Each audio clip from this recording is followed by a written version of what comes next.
Lucky enough to have Fire Marshal Kim George from South Lake Fire Rescue. How are you, Kim? Hey Rick, I'm good. How are you?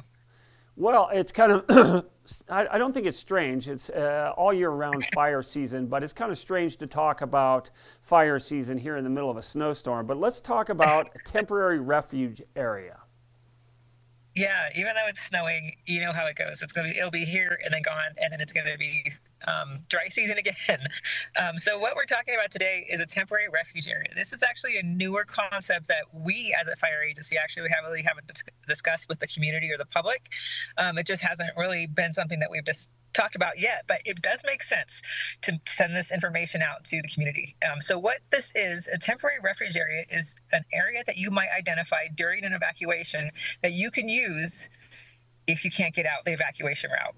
Now, we know that Tahoe gets very, very congested in the summer. So with the 2-lane roads headed out of town, or if an evacuation route is blocked by fire, it's a good idea to have these extra places in mind that they're just temporary spots that you can keep yourself safe for a short period of time. Wow, yeah, I really hate to think that way, but it really is smart to think that way. I saw an article recently talking about the Fallen Leaf Lake area, how small that road is and how tucked away it is, and if something blazes through there, you've got to have a place to head for. So do you have areas in mind that you've already picked out there? I saw a little photo there. Yeah, so just basically what these areas are is just an open area with minimal fuel. Now, I've heard a lot of people talk about how, and again, this is worst case scenario, but maybe it's a good day to talk about it since it is snowing. But it is something that's valid and something people should be thinking about. But I've heard a lot of people talk about, oh, I'm just going to go to the lake. I'll go out in the lake.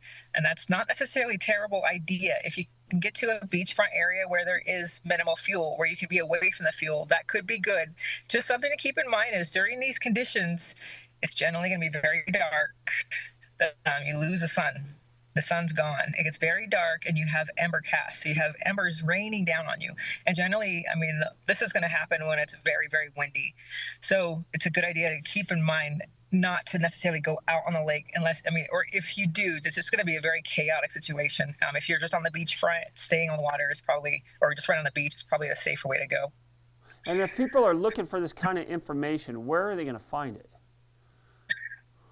So this is something that really hasn't really been out, and this is basically a newer concept even Right. for the fire service. We use on when we go to a wildland response. It's a newer concept for us to have these little temporary refuge areas identified. Right. So it's now just becoming more of a community area. You can look at Cal Fire. I'm sure has some great information out there. Sure.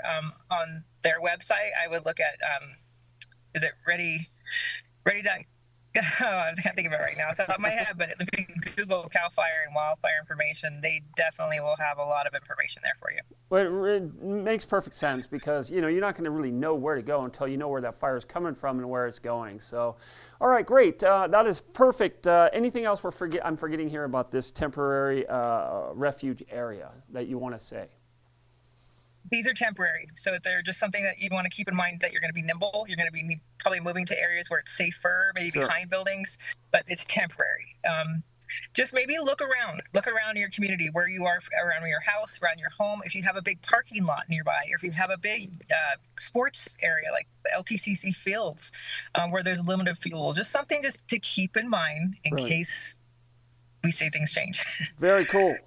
That is Fire Marshal Kim George from South Lake Fire Rescue. I appreciate you checking in and let us know about that. Sounds like a great program. Yeah, sounds good. All right, thanks. Have a good day. All right, you too.